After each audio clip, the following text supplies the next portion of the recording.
اور آپ کو اب یہ بھی بتائیں کہ سندھ حکومت کے حوالے سے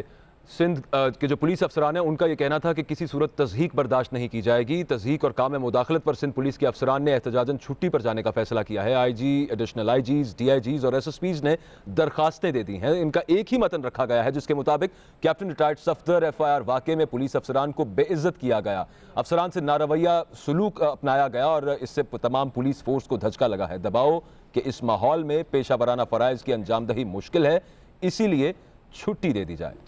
تو ناظرین، تضحیک اور کام میں مداخلت پر سندھ پولیس کے افسران کا احتجاجاً چھٹی پر جانے کا فیصلہ. آئی جی، additional I Gs, D I جیز اور ایس ایس پیز نے درخواستیں دے دی. درخواستوں کا ایک ہی متن رکھا گیا جس کے مطابق captain retired Safdar F I R واقعے میں پولیس افسران سے ناروا رویے پر تمام پولیس کو دھچکا لگا. دباؤ کے اس ماحول میں پیشہ ورانہ فرائض کی انجام دہی مشکل ہے. ایف آئی آر اندراج کے بعد پولیس کیا کارروائی کرتی ہے، اہم سیاسی شخصیات کی گرفتاری کے لیے کس سے اجازت لی جاتی ہے، اور مداخلت پر افسران کی چھٹی پر جانے کے فیصلے کو کیسے دیکھتے ہیں آپ، اس ادارے پر اس کے کیا اثرات ہوں گے، صوبائی حکومت پولیس افسران کا مورال کس طرح سے بلند کر سکتی ہے، اسی پر ہم بات کریں گے. تحسین انور شاہ، سابق آئی جی پولیس ہمارے ساتھ موجود ہیں. بہت شکریہ آپ کا کہ آپ نے پبلک نیوز کو ٹائم دیا. کیا کہیں گے، ان تمام سوالات کا کیا جواب دیں گے؟ اتنے بڑے پیمانے پر افسران چھٹیوں پر جا رہے ہیں، تو اس حوالے سے کیا سندھ حکومت سے کیا پہلے کوئی بات چیت کی گئی تھی؟ جی شکریہ، آپ نے اس موضوع پہ مجھے میری اوپینین لینے کے لیے کال کی ہے. دیکھیے، یہ ایک بہت ہی افسوسناک واقعہ جو ہے وہ ہوا ہے کراچی میں، اور یہ پوری پاکستان کی تاریخ میں کبھی کوئی اس طرح کا واقعہ پہلے نہیں ہوا. اس میں ایک دو باتیں جو ہیں وہ بڑی ضروری ہیں کہ جو ایف آئی آر درج کی گئی، وہ ایف آئی آر درج کرنا اگر قائد اعظم کے مزار کی بے حرمتی ہوئی ہے تو وہاں کے جو ایڈمنسٹریٹر ہیں یا کوئی بھی متعلقہ تھانے میں جا کے تو اپنی ایف آئی آر درج کروا سکتے ہیں. اور وہ میں نے اس کے لیے ایک ایکٹ بنا ہوا ہے، وہ دیکھا تو نہیں ہے، لیکن وہ اس میں سارے نان کوگنیزیبل اوفینس ہے. یعنی نان کوگنیزیبل کا مطلب یہ ہے کہ پولیس اس میں اریسٹ نہیں کر سکتی جس کے خلاف بھی وہ کاروائی ہوئی ہوگی، لیکن وہ ایک دوسرا پارٹ ہے. اب وہ ایف آئی آر درج کرنے کے لیے جو واقعات میڈیا کے ذریعے سامنے آ رہے ہیں، ہماری فرسٹ ہینڈ انفارمیشن کوئی نہیں، بہت سے سینئر جرنلسٹ نے جو ٹویٹ کیے اور جو میڈیا پہ جو خبریں چلی، وہ کوئی بڑی افسوسناک خبریں ہیں جن کی ابھی تک کنفرمیشن جو ہے وہ کم از کم میرے پاس نہیں ہے کہ جی وہ اس طرح سے جو آئی جی سندھ ہیں اور جو ایڈیشنل آئی جی سندھ ہیں ان کے ساتھ کچھ مس بہیو کیا گیا، اور ان کے ساتھ اس کو یہ ایف آئی آر درج کرنے کے لیے کسی آئی جی کو ریڈیکول کرنا یا انسلٹ کرنا. آئی جی سینئر موسٹ آفیسر ہوتا ہے صوبے میں، اور وہ کسی اور ادارے کے ماتحت نہیں ہوتا. فرض کریں اگر اس میں کوئی اور اداروں کے نام اگر آ رہے ہیں تو آئی جی ان کا ماتحت نہیں ہے، ان کے سبارڈینیٹ نہیں ہے، اور پولیس ان کے انڈر کام نہیں کرتی. پولیس ایک قانون اور ضابطے کے انڈر کام کرتی ہے، اور پروونشل گورنمنٹ اور فیڈرل گورنمنٹ جو ہے اس کے مطابق اس کو دیکھتے ہیں. تو اس میں چونکہ اتنے جو وسیع پیمانے پہ افسران چھٹی چلے گئے ہیں تو ظاہر ہے اس کے اندر کوئی نہ کوئی ایسی بات ہوگی. لیکن چونکہ آرمی چیف نے اس کا نوٹس لے لیا ہے اور انہوں نے ایک انکوائری جو ہے وہ آرڈر کر دی ہے، تو وہ انکوائری جو ہے وہ اس بات پہ فوکس ہونا چاہیے کہ جی یہ واقعہ کیوں ہوا اور کون اس کا ذمہ دار ہے، یہ آرڈرز کہاں سے آئے، اور یہ فیصلہ کس نے کیا کہ جی آئی جی کو اس کی ریزیڈنس سے 2 بجے لے جا کے. یہ تو روٹین میں میٹنگز ہوتی ہیں. اگر فرض کریں سندھ کے اندر کوئی ایسا سیٹ اپ ہے جس میں رینجرز ہیں، پولیس ہے یا کوئی اور ادارہ اس کے اندر موجود ہے، تو ایک میٹنگ ہوتی ہے، اور اس میٹنگ میں ایک جوائنٹ ڈیسیژن عام طور پہ کیے جاتے ہیں کہ اچھا جی یہ صورتحال ہے تو اس میں کو فیصلہ کرنا ہے، اور اگر کوئی ڈس ایگریمنٹ ہو تو اس کے مطابق بھی کوئی نہ کوئی اتھارٹی ہوتی ہے جو اس کا فیصلہ کرتی ہے.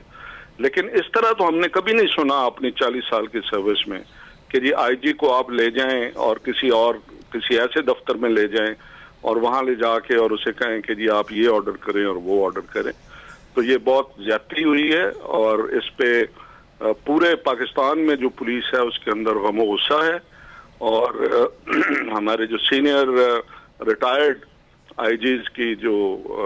ایسوسی ایشن ہے وہ بھی اس پہ ایک لائحہ عمل تیار کر رہی ہے، اور پوری جو پولیس لیڈرشپ ہے اس کے اوپر اپنا ایک موقف جو ہے وہ بنائیں گے اور اس کا موقف دیں گے۔ جی ٹھیک ہے، سابق آئی جی پولیس تحسین انور شاہ ہمارے ساتھ موجود تھے، آپ کا بہت شکریہ کہ آپ نے پبلک نیوز کے لیے ٹائم نکالا۔ اور عام خبر سے آپ کو اپڈیٹ کریں کہ chairman People's Party Bilawal Bhutto Zardari I G house پہنچ گئے ہیں۔ آئی جی سندھ مشتاق مہر سے انہوں نے ملاقات کی ہے۔ اس سے پہلے بلاول بھٹو زرداری کو chief of army staff general Qamar Javed Bajwa نے ٹیلی فون کیا۔ اس واقعے کے حوالے سے ان سے بات چیت ہوئی اور بلاول بھٹو زرداری کا یہ کہنا تھا کہ وہ شکر ادا کرتے ہیں آرمی چیف کا کہ انہوں نے اس پر انکوائری کروانے کا فیصلہ کیا ہے۔ کور کمانڈر کراچی کو انکوائری کرنے کا حکم دیا گیا ہے۔ Chairman People's Party Bilawal Bhutto Zardari I G house پہنچے ہیں جہاں آئی جی سندھ مشتاق مہر سے ان کی ملاقات ہوئی ہے۔ اب جو انکوائری کرائی جائے گی اس پر وزیر اعلیٰ سندھ مراد علی شاہ بھی کہہ چکے کہ یہ انکوائری ہونی چاہیے، صوبائی حکومت اس کی ایک انکوائری کروا سکتی ہے، ساتھ ہی ساتھ army chief general Qamar Javed Bajwa نے اس پر انکوائری کروانے کا کہہ دیا ہے اور کور کمانڈر کراچی اس پر انکوائری کا آغاز کریں گے۔ جلد از جلد انکوائری رپورٹ بنا کر چیف آف آرمی سٹاف کو پیش کرنے کا حکم دیا گیا ہے، اور چیئرمین پیپلز پارٹی یہ آپ تصاویر ملاحظہ کر سکتے ہیں، آپ سے کچھ دیر پہلے کی آئی جی ہاؤس پہنچے تھے جہاں انہوں نے آئی جی سندھ مشتاق مہر سے ملاقات کی ہے۔ سندھ حکومت کے اعلیٰ افسران آئی جی، additional I Gs, D I جیز اور ایس ایس پیز نے چھٹیوں پر جانے کا فیصلہ کیا ہے، تو ساتھ دیگر افسران بھی موجود ہیں۔ بلاول بھٹو زرداری نے آئی جی ہاؤس جا کر ملاقات کی آئی جی سندھ مشتاق مہر سے، اور آپ کو بتاتے جائیں کہ اس ملاقات میں اس بارے بھی تبادلہ خیال ہوا کہ سینئر پولیس افسران، صوبے بھر سے سینئر پولیس افسران چھٹیوں پر جانے کی درخواست دے دیں گے۔ ایک مخالفت کے طور پر اور پروٹیسٹ کے طور پر جو واقعہ ہوا کیپٹن ریٹائرڈ صفدر کی ایف آئی آر درج کرنے کے حوالے سے، تو سندھ صوبے میں پولیسنگ کس طرح سے ہوگی، اس کے علاوہ جو army chief general Qamar Javed Bajwa نے اس واقعے کی انکوائری کا حکم دیا ہے کور کمانڈر کراچی کو، اس حوالے سے بھی تبادلہ خیال ہوا۔ Army chief general Qamar Javed Bajwa نے ٹیلی فون کیا بلاول بھٹو زرداری کو اور اس سب معاملے پر بات چیت ہوئی۔ اظہار ستائش کیا گیا بلاول بھٹو زرداری کی طرف سے army chief general Qamar Javed Bajwa کے اس فیصلے کا کہ اس میں ایک محکمانہ انکوائری کا آغاز کیا گیا اس واقعے کے بعد کہ کیپٹن ریٹائرڈ صفدر کے خلاف جو ایف آئی آر لانچ کی گئی اس میں آئی جی کو دباؤ میں لایا گیا، یہ الزام لگایا گیا۔ منیر ساقی سے جانیں گے مزید تفصیل،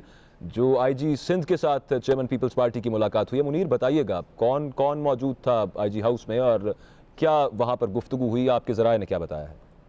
جی دیکھیں، پیپلز پارٹی کے chairman Bilawal Bhutto Zardari I G house پہنچے ہیں جہاں پر آئی جی سندھ مشتاق مہر سمیت ایڈیشنل آئی جی کراچی سمیت دیگر پولیس حکام سے ملاقاتیں کی ہیں، ان سے اظہار یکجہتی کی ہے، ان کو کہا ہے کہ ہم آپ کے ہر دکھ میں شامل اور شریک ہیں، آپ دل شکنہ نہ ہوں۔ اس موقع پر جو چھٹیوں کی درخواستیں دی گئی ہیں اس پر بھی تبادلہ خیال کیا گیا۔ میں آپ کو بتاتا چلوں کہ ابھی تک جو ہے 25 کے قریب D I Gs, additional I جی سمیت ایس ایس پیز جو ہے وہ چھٹیوں کی درخواست دے چکے ہیں۔ اس وقت صورتحال صوبے میں گمبھیر اختیار کرتے جا رہی ہے۔ ایس ایس پی سمیت ایس ایچ اوز بھی چھٹیوں کی درخواست دی رہے ہیں، لہٰذا بلاول بھٹو نے وہاں آئی جی آفس پہنچ کر آئی جی سمیت دیگر حکام سے ملاقات کی ہے، انہیں تسلی دی ہے۔ جی